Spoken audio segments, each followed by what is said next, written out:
Bonjour chers amis. Nous allons commenter aujourd'hui l'épisode 42 de L'amour est dans l'air. L'épisode commence avec la mère de Serkan qui se confie sur le plan ridicule qui n'a pas fonctionné.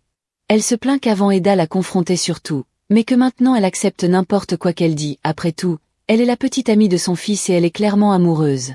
Altekin dit que ça ne veut pas dire que les choses doivent être ainsi, et Aydan dit qu'elle est très contrariée et comment ils en sont arrivés là. Altekin dit qu'il a sa part de responsabilité dans tout ça et que Serkan doit connaître la vérité, qu'il ne peut pas rester avec cette fille. Pendant ce temps, Serkan est au travail, en train de réviser des budgets et demandant que personne n'entre sur le chantier sans sa permission. Sa mère l'appelle et il dit que tout va bien, mais qu'il ne peut pas rentrer à la maison aujourd'hui à cause du travail. Il promet de lui parler le lendemain. Eda entre dans le bureau de Serkan et il lui demande si tout va bien. Elle lui demande s'ils peuvent parler dehors. Serkan répond qu'il a beaucoup de travail et que ça peut être une autre fois. Serkan demande si Eda va bien et comprend aussitôt que c'est à propos de l'Italie. Eda dit qu'elle veut se concentrer sur ses études et qu'elle reviendra définitivement dans 2 mois, sans faute. Serkan réplique qu'elle ne parle du voyage que quand elle est avec F, qu'elle n'arrête pas de penser à autre chose et qu'elle est presque en train de devenir l'employée de ce type. Eda répond que ça n'a rien à voir avec F et demande si Serkan ne va pas l'accompagner, qu'il ne pourra pas y aller à cause du travail, et se confie qu'elle a repoussé ses plans à cause de lui. Serkan se défend en disant qu'il ne l'a pas gêné. Eda dit que ses priorités sont là, mais Serkan n'est pas d'accord et quitte la salle. Un peu plus tard, Eda demande à Leila où Serkan a pu aller, puisqu'il est parti sans prévenir. Leila répond qu'autrefois il avait l'habitude d'aller chez lui et propose de lui envoyer l'adresse par message. Pendant ce temps, Erdem est dans un snack. Il demande à une serveuse si cette fleur est pertinente pour une combinaison. Il explique que les fleurs noires sont une façon de s'exprimer pour sa bien-aimée. Avec elles il arrive à montrer la jeunesse colorée qu'elle ne sait pas encore qu'il possède. La serveuse l'écoute avec curiosité. Il dit qu'il va d'abord observer de loin, puis il ira lui parler. Ailleurs, Melek encourage par téléphone son amie en lui disant qu'elle n'a pas besoin d'être dans l'insécurité à propos de la rencontre qu'elle va avoir, qu'ils ont tellement discuté et s'entendent si bien, quel serait le problème de se rencontrer en vrai. Elle est d'accord et dit qu'elle lui racontera comment ça s'est passé. Le lendemain, Serkan raconte qu'il a fait un rêve la nuit précédente et que c'était un très beau rêve. Serkan dit qu'Eda doit décider si elle veut aller en Italie ou rester, car il doit faire ses plans. Elle lui demande quel plan. Il révèle qu'il a acheté une maison à Rome, loué un bureau là-bas et qu'il a déjà commencé à recevoir des CV d'architectes grâce à Leila.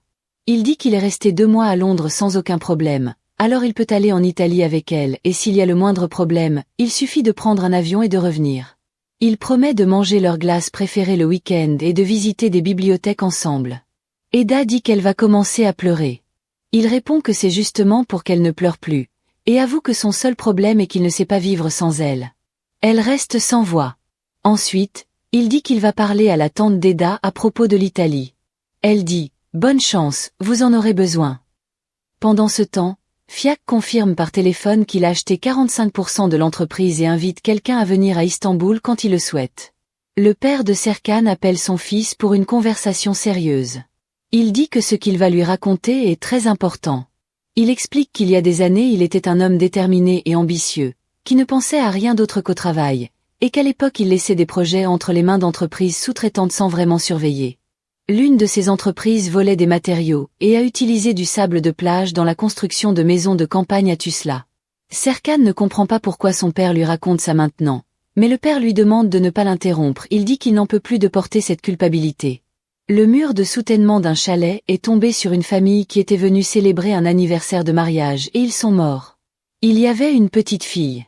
Le père n'a appris ça qu'après. Serkan est anéanti en l'entendant.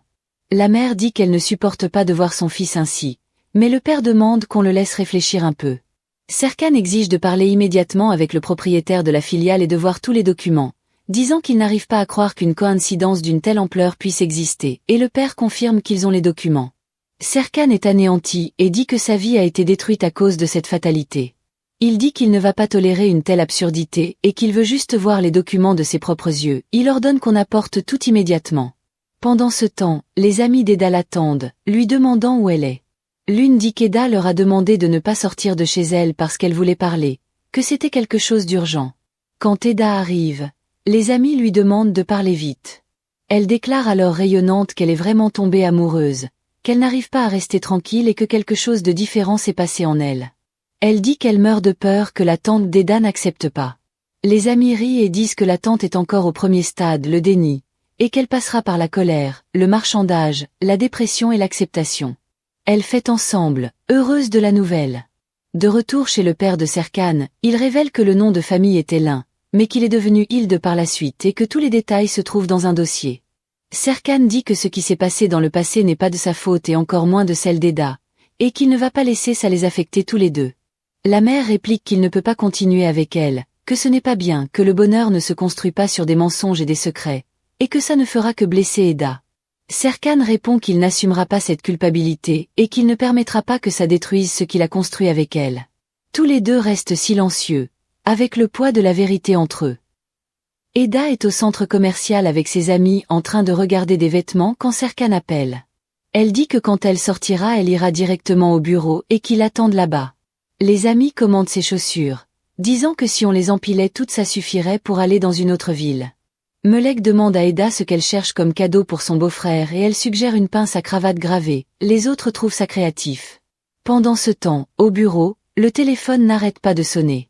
Léla répond appel après appel, transmet des messages et envoie des emails, complètement débordée de travail. Piril apparaît et demande ce qui se passe. Erdem se confie que Léla l'utilise comme secrétaire et qu'il n'en peut plus. Piril ordonne à Erdem de mettre tous les fichiers en ordre alphabétique et de les lui apporter pour travailler. Soudain, Serkan apparaît au centre commercial et Eda est surprise en lui demandant ce qu'il fait là. Elle dit qu'il lui manquait terriblement et qu'elle lui a acheté un cadeau magnifique. Il sourit et dit qu'il lui en a aussi acheté un. Eda lui demande si tout va bien. Il dit que tout va bien. Ils sortent bras dessus bras dessous. Engin arrive au bureau avec enthousiasme et des cadeaux. Il dit qu'il a acheté un cadeau magnifique et remet un petit ours en peluche tout doux à Piril. Peu après, Piril et Selin regardent l'ours et commentent à voix basse qu'il a dû l'acheter pour lui-même, qu'il agit encore comme un adolescent. Serkan remet le cadeau à Eda et elle l'ouvre avec curiosité, c'est une belle robe. Elle remercie, mais dit qu'elle n'a pas d'occasion pour la porter. Elle a aussi apporté des fruits d'argousier blanc pour le cœur du père de Serkan, expliquant que c'est très bon et que c'est pour faire une tisane. Serkan dit que ce n'était pas nécessaire. Eda dit qu'elle sait qu'ils ne s'entendent pas très bien, mais que peu importe son âge, tout fils a besoin de son père. Elle espère qu'il se rétablira vite. Serkan est émue et dit qu'elle est merveilleuse. Elle lui remet alors son cadeau, un petit robot. Il le trouve curieux et demande s'il a un nom. Elle dit que son nom est Robobola. Ils rient ensemble. Léla appelle Eda et lui demande de prévenir Serkan qu'il y a eu une crise dans l'entreprise. Eda dit qu'elle trouve bien qu'il lui accorde de l'attention, mais lui demande de ne pas éteindre son téléphone, car sa tête est toujours au travail. Elle dit que si l'entreprise subit des dommages à cause d'elle, il finira par la blâmer. Il accepte de revenir, et elle dit qu'elle veut aussi présenter le petit robot à l'équipe. Pendant ce temps, le père de Serkan attend les dossiers de la sous-traitante pour que son fils puisse voir tous les détails de ce qui s'est passé dans le passé et discute avec sa femme. Dans l'entreprise, Léla est inquiète parce que Selin attendait Serkan pour une réunion et il n'est pas venu. Fiak a décidé d'entrer à sa place et de participer à la réunion. Quand Serkan arrive, Fiak termine la réunion et prend congé des invités. Serkan est irrité, disant que quand il n'est pas là, la réunion ne se tient tout simplement pas et que cette réunion n'était pas dans l'intérêt de Fiak. Serkan répond calmement que quand ce sera quelque chose qui le concerne, il en fera partie. Ferit demande à tout le monde de sortir de la salle. Serkan propose à Fiak qu'il parle seul puisqu'ils sont associés. Pendant ce temps, Selin sort pour respirer à l'extérieur du bureau et se confie à Piril qu'elle en a assez de Ferit et qu'elle est obligée de cohabiter avec lui dans le même bureau. Son ami lui conseille, ignore tout ce qu'il fait, ne réagis pas, concentre-toi sur le travail. Selin répond que ce conseil vaut pour les deux. Les deux amis rient. Selin est d'accord avec Piril en disant qu'elle a raison.